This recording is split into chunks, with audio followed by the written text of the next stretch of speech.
बिस्मिल्लाहिर्रहमानिर्रहीम। अस्सलाम वालेकुम दोस्तों, नई वीडियो में खुश आमदीद। दोस्तों, अमेरिका अमली तौर पर जंग में कूद गया, यूक्रेन को एटमी हथियारों से लैस कर दिया, जबकि तीसरी आलमी जंग का मैदान भी सज गया है। अब अमेरिका और नाटो इत्तेहाद मिलकर क्या करने जा रहे हैं? रूसी सदर ने आखिरी हद तक जाने का ऐलान कर दिया। बज़ाहिर नॉर्मल होते हुए हालात के अंदर यूक्रेन अमेरिका के साथ मिलकर बड़ी गेम कर गया। वो गेम क्या है, वीडियो की तफसील में जाने से पहले आप देख रहे हैं हकीकत की दुनिया डॉक्टर अली के साथ। हमारा चैनल सब्सक्राइब करके घंटी के निशान को दबाना मत भूलिएगा। इस वीडियो को ज्यादा से ज्यादा फेसबुक, व्हाट्सएप और सोशल मीडिया पर शेयर जरूर करें।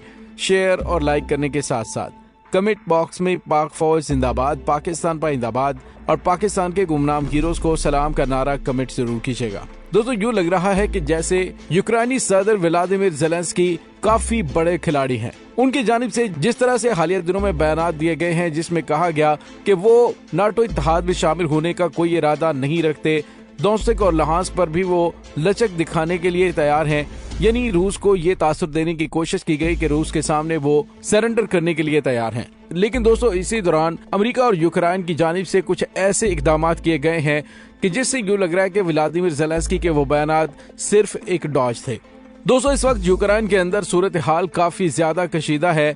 अमेरिकी सदर जो बाइडन की जानिब से जहां पे लफ्जी गोलाबारी जारी थी, अब उसने अमली तौर पर मैदान में उतरने का फैसला कर लिया है। दोस्तों, अमेरिकी सदर जो बाइडन ने एक ताजा तरीन बयान दिया है, जिसमें उसने कहा है कि रूसी सदर पुतिन एक जंगी मुजरिम है। उन्होंने कहा कि यूक्रेन में रूस ने कीव के एक थिएटर और खाना लेने के लिए कतार में खड़े आम शहरियों को निशाना बनाया है। यूक्रेन की वजारत खारजा ने कहा कि रूसी अफवाज ने मारियोपोल के थिएटर पर एक बड़ा बम गिराया, जिससे मुतअद्दिद अफराद हलाक हो गए, जबकि कई जख्मी भी हुए। ह्यूमन राइट्स वॉच के मुताबिक थिएटर में कम से कम 500 अफराद मौजूद थे। अमरीकी सदर ने थिएटर में पनाह गजीनों को निशाना बनाने पर रूसी सदर पर सख्त तनकीद करते हुए कहा कि रूसी सदर जंगी मुजरिम है और ये नाकाबिले मुआफी है कि क्रेमलिन अमन मुज़ाकरात के दौरान जंग जारी रखे हुए है। दूसरी जानिब कीव में अमरीकी सफारत खाने की जानिब से कहा गया कि रूसी फौजियों ने कीव के इलाके चरनीफ में खाना हासिल करने के लिए लाइन में खड़े 10 अफराद को निशाना बनाया। ताहम रूस की जानिब से आम शहरियों को निशाना बनाने की तरदीद की गई है। रूस की वजारत दिफा ने कहा कि अफवाज ने इमारत पर हमला नहीं किया। दोस्तों, वाज़ेह रहे कि गुज़िश्ता रोज अक़वाम मुत्तहिदा की आला अदालत ने रूस को यूक्रेन के खिलाफ फौजी चढ़ाई खत्म करने का हुक्म देते हुए कहा था कि वो मॉस्को की जानिब से फौजी ताकत के इस्तेमाल से शदीद तशवीश का शिकार है। दोस्तों, ऐसे में कि जब एक दूसरे पर इल्जामात का सिलसिला जारी है, इसी दौरान एक बड़ी खबर सामने आई है। ये खबर आ रही है कि यूक्रेन ने अमरीकी मदद से न्यूक्लियर हथियारों की तैयारी शुरू कर दी है। एटमी जंग किसी वक्त भी शुरू हो सकती है। दोस्तों, रूस ने ये खबर ब्रेक की है कि यूक्रेन ने अमेरिका के साथ मिलकर न्यूक्लियर हथियारों की तैयारी शुरू कर दी है। इससे पहले रूस की जानिब से ये भी दावा किया गया था कि यूक्रेन अमेरिकी हमायत याफ्ता रिसर्च लैब्स में हयातियाती हथियार भी तैयार कर रहा था। रूस की जानिब से इन दावों की हमायत में कोई सबूत या वजाहत नहीं दी गई कि किस तरह एक महसूर मुल्क अचानक जोहरी हथियार तैयार करना शुरू कर सकता है। रूसी फेडरेशन की सलामती कौंसिल के सेक्रेटरी निकोलाई पेट्रोशेव का कहना है कि यूक्रेन की तरफ से जोहरी हथियारों की तख्लीक से पूरी दुनिया की सलामती को खतरा लाहक होगा और ये जोहरी जंग का आगाज हो सकता है। रूस यूक्रेन के बेकाबू कौम परस्तों को अपने पास रखने की इजाजत नहीं दे सकता। पेट्रोशेव ने मजीद कहा कि मंगल के रोज ग्रोजनी में शुमाली कफगाज में रूसी फेडरेशन की कौमी सलामती को यकीनी बनाने के लिए एक इजलास मुनक्कद किया गया, जिसमें उन्होंने कहा कि ये अमरीकी मुशीर ही हैं जो कीव हुकूमत की हौसला अफजाई और मदद कर रहे हैं। उन्होंने कहा कि यूक्रेन के पास न्यूक्लियर हथियार बनाने के लिए काबिलियत, टेक्नोलॉजी, खाम माल और तरसील समेत सब कुछ मौजूद है। नाटो के सेक्रेटरी जनरल जेंस स्टोलनबर्ग ने कहा कि नाटो को खदशा है कि रूस यूक्रेन पर अपने हमले के एक हिस्से के तौर पर फास्ट फ्लैग हमले में कीमियाई हथियार इस्तेमाल कर सकता है। स्टोलनबर्ग ने कहा कि हमें खदशा है कि मॉस्को मुमकिन तौर पर कीमियाई हथियारों के साथ यूक्रेन में फास्ट फ्लैग ऑपरेशन कर सकता है और अमेरिका ने 9 मार्च को इन रूसी इल्जामात की तरदीद की थी कि वो यूक्रेन में बायो वारफेयर लैब चला रहा है। इन दावों को मुसीका खेज भी करार दिया गया और दावा किया गया मॉस्को खुद केमिकल वेपन्स इस्तेमाल करने की बुनियाद रख रहा है। रूस ने पहले ही यूक्रेन पर दोस्तक में एक कीमियाई प्लांट को जानबूझकर सबूताज करने का इल्जाम लगाया है और दावा किया है कि उसने करीबी शहरी बस्तियों में जहरीली गैस छोड़ दी है। दोस्तों, ये बड़ी ही गैर यकीनी सूरत हाल है। इसमें तो कोई शक नहीं कि अमेरिका यूक्रेन को एटमी हथियार बनाने में मदद दे सकता है, क्योंकि वो रूस के खिलाफ किसी भी हद तक जाने के लिए तैयार है।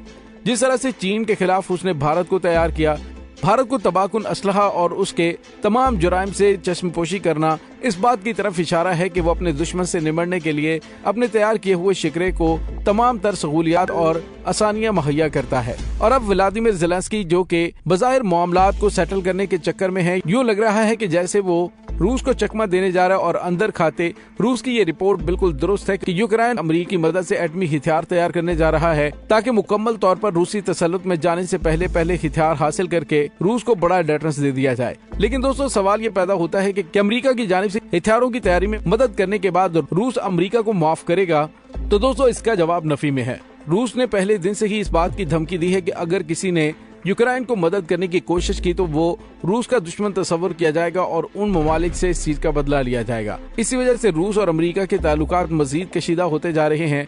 दोस्तों दूसरी जानिब एक और खबर भी सामने आ रही है जिसमें कहा जा रहा है कि कीव की जानिब से गैर जानिबदारी पर मुज़ाकरात पर रजामंदी के बाद यूक्रेन के साथ मुमकिना अमन मुआहदे के कुछ हिस्सों पर मुत्तफिक होने के करीब हैं, जिसके नतीजे में दूसरी आलमी जंग के बाद यूरोप की एक बड़ी जंग खत्म होने का इम्कान है। रूसी वज़ीर ख़ारजा सरगेई लारूफ ने इंटरनेशनल मीडिया को बताया कि सिक्योरिटी की जमानत के साथ गैर जानिबदारी की हैसियत पर भी संजीदगी से तबादला होगा। उन्होंने कहा कि रूसी सदर व्लादिमीर पुतिन ने नाटो की तोसी के बगैर यूक्रेन की सलामती की जमानत के साथ गैर जानिबदारी के बारे में कहा था, जो कि फरवरी में एक मुमकिन। सरगेई लारूफ ने मुहतात अंदाज में कहा कि मुज़ाकरात इतने आसान नहीं हैं, लेकिन उम्मीद है कि समझौते तक पहुंच जाएंगे। दूसरी जानिब यूक्रेन की जानिब से भी अब मुज़ाकरात के हवाले से मुस्बत और मुहतात बयान दिए गए हैं और कहा गया है कि वो जंग खत्म करने के लिए मुज़ाकरात के ख्वाह हैं, लेकिन हथियार डालेंगे न ही रूस का तसल्लुत कबूल करेंगे। रूसी वज़ीर ख़ारजा ने कहा कि मुज़ाकरात में ज़ेर बहस मसाइल में शुमाली यूक्रेन के शहरियों की सलामती, यूक्रेनी फौज हटाने और यूक्रेन में रूसी जुबान बोलने वालों के हुकूक शामिल हैं।